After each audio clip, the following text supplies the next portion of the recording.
Well, hello there and welcome back to the channel. I thought I'd make a clip about what to do when you're feeling social media overwhelm. Imagine, this could be you, certainly sometimes is me.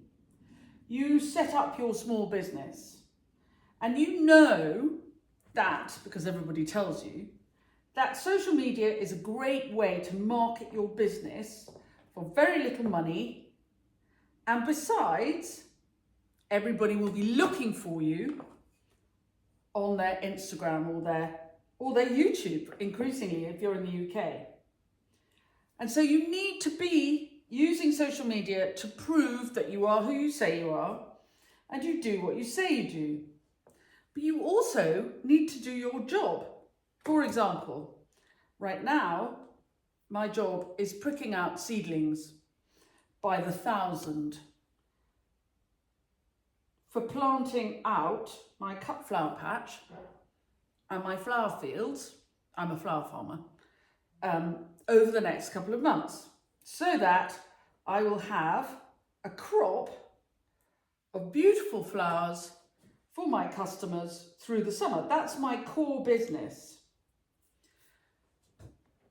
But I have to do the social media because I can't live on just today's customers. I need more customers.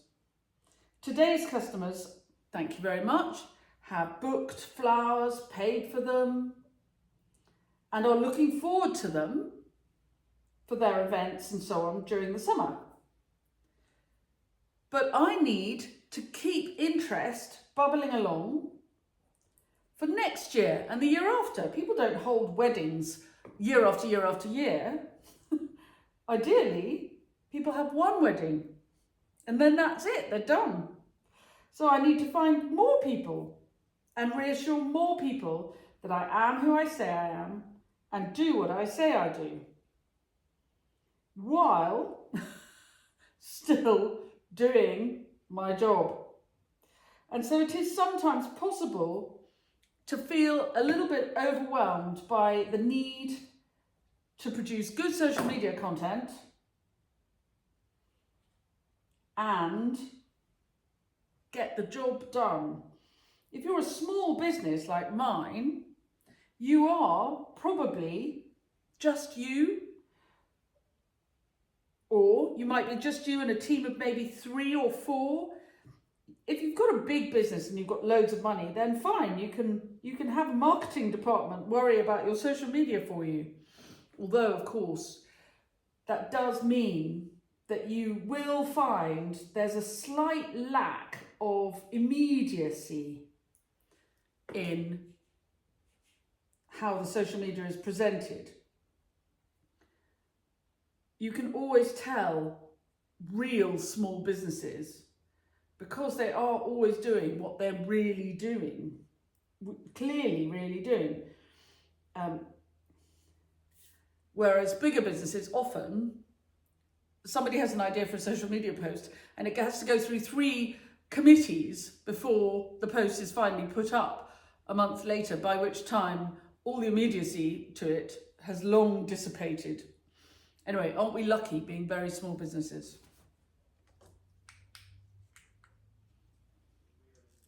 Now, if you're new to the channel, please do subscribe, press the bell icon, and we'll tell you when we've got more clips coming up. And if any of the tips and tricks we give you along the way are useful, you can always buy me a coffee, or better still, join my club, where 375 other people are having a lovely time talking about small businesses, about lifestyle businesses, flowers, growing flowers, floristry, all sorts.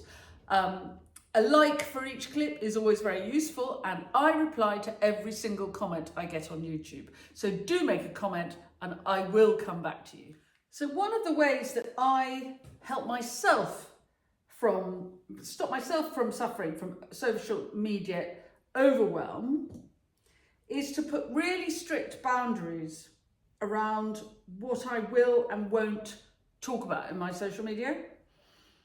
I don't ever show pictures of my children, my house, Not because my children in my house aren't very lovely, but I'm not trying to sell my children or my house.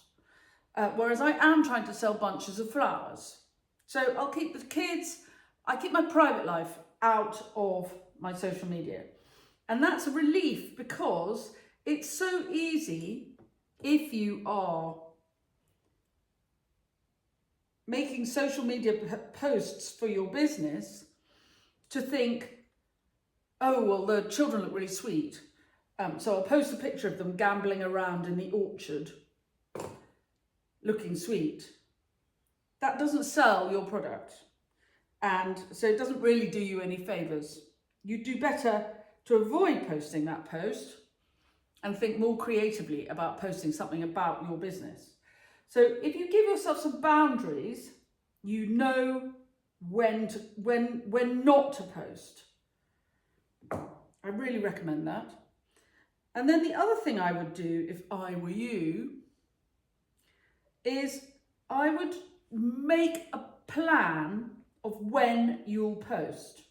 Now, for me, the reason I've been thinking about this is because I've done quite well, surprisingly, on Instagram recently and also YouTube. I started my YouTube channel properly in May 2021, and and I kind of did it as a well, let's have a go and see. I had always loved a bit of social media. My first passion was Twitter. Sadly, not the same anymore, so I've given up Twitter. But it was really fun at the beginning. I found I had lots and lots of lovely colleagues. I worked very much on my own in rural Somerset. And so I loved Twitter because I suddenly realised there were lots of other people working on their own in rural situations who loved to chat. So I found it a very supportive and encouraging place. So in May 2021, rather disillusioned with Twitter and fed up with Instagram constantly changing the parameters within which one could do well, I thought, well, if I'm going to have to make films all the time, which is what Instagram was asking me to do, I don't necessarily want to always make spangly jangly 10-second reels because that's not really my character. I'm a slower person. So I thought, well, I will take my social media, what know-how I have, I will take it to YouTube and see how I do there. And I've been really astonished at how well my channel has done. So thank you very much, subbers, and especially thank you very much, clubbers. So YouTube has now become a major part of my business, which is great. But my core business is still growing flowers for sale. So I need to keep the time to grow the flowers for sale, as well as making time for YouTube. And so I've been thinking about this because I'm afraid YouTube's been rather suffering recently. It's a very busy time on the flower farm. Spring is always flat out. You're sowing seeds, you're pricking out, you're planting, we're trying to get the beds mulched. We're revving up for the season. I'm finishing off a new studio at the field. There's a lot going on. So I'm sort of, in some ways, it's much easier just to post on Instagram and go, hello, today we had a jolly day, and kind of move on. Whereas YouTube does take a bit more effort, which I really enjoy. I like the fact that on YouTube I can be a bit slower, I can be a bit more thoughtful, I can talk about things that I'm interested in. There's a ready market of people who are also interested in the same subjects and come back and chat.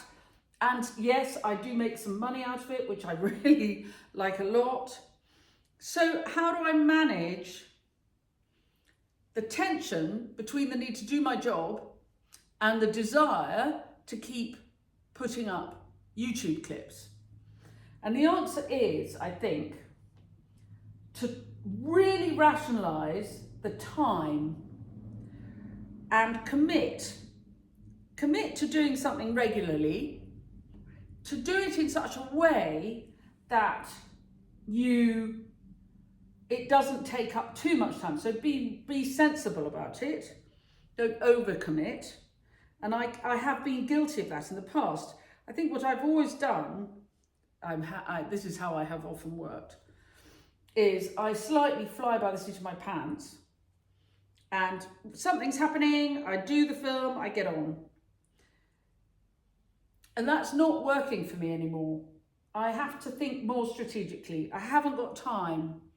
So I want to make some content for YouTube every week, and I want to run my flower farm. And so I've decided what I'm going to do is I'm going to make 2 clips a week, 2. Sometimes I have done 3 in the past.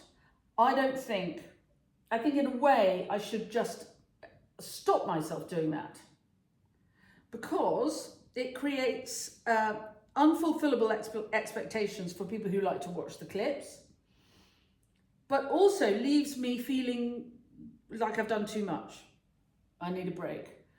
And that's not great either. Ideally with social media, you turn up regularly and, you turn up regularly and you do what you say you're going to do. So people have an idea what they're going to expect from you. So I have decided I'm going to make 2 clips a week and no more. If I make a 3rd clip, I'll hold it for the following week, and I can put it in my little bank of clips, if you like. And having done that, I feel much calmer. I can also, if I'm going to make 2 clips a week, I can strategize ahead what those clips are going to be about and when I'm going to make them. Instead of acting slightly on the hoof all the time, I'm going to make time dedicated to making YouTube clips, which I think will make life much easier for me, but also for you, the interlocuteur. You will know what to expect a bit more.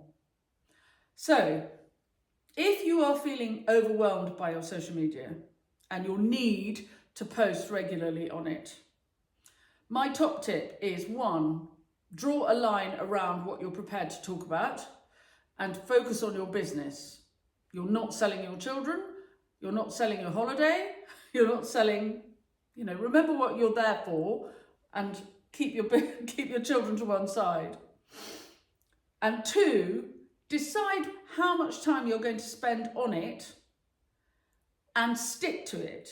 So don't overcommit.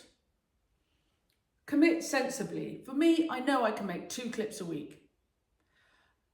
And having decided that, all I now have to do is decide when I'm going to make those clips. And so I try, and it doesn't always work out like this, but I try and do 1 floristry clip per week. So I'm about to go out harvesting this afternoon, and I'll take you with me. And I try and do 1 clip either about flower farming or flower growing or a tour of the garden, or something like this clip where I'm thinking about social media for small businesses. So I have 2 different ways in.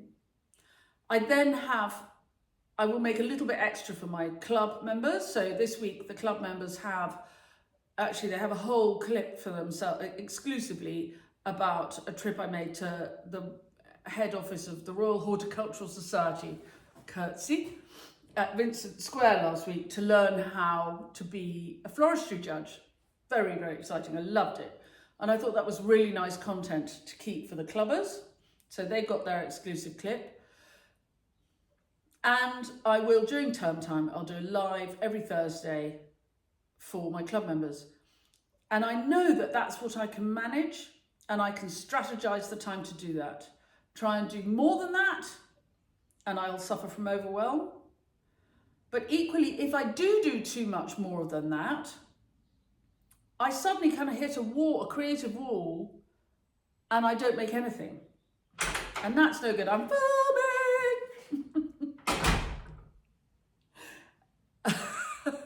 Very good. Anyway, if you find that your social media is very demanding of you, do make a comment.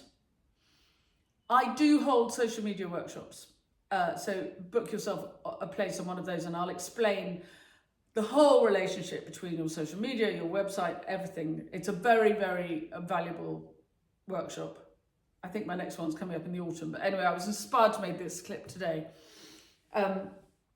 And good luck. I think social media is such a gift for small businesses. It's a fantastic thing that we can take advantage of and advertise our wares for free to customers all around the world. But it is also, it's a threat and a promise. And so we have to be careful that we don't do so much of it that we do it to the detriment of our core business. We have to be careful not to use all our creative juices doing social media. We've got to keep some for our actual business. So good luck, everybody. Do pop some comments in. I'd love to hear what you think. And I'll see you very soon. There you are. That's a real talking head clip. I had planned that I'd walk around the garden and I'd be, B-rolling away. But you know me, anyone who knows me well knows that I B-roll, but very rarely any B-roll. I just say what I want to say and then we're done. See you later.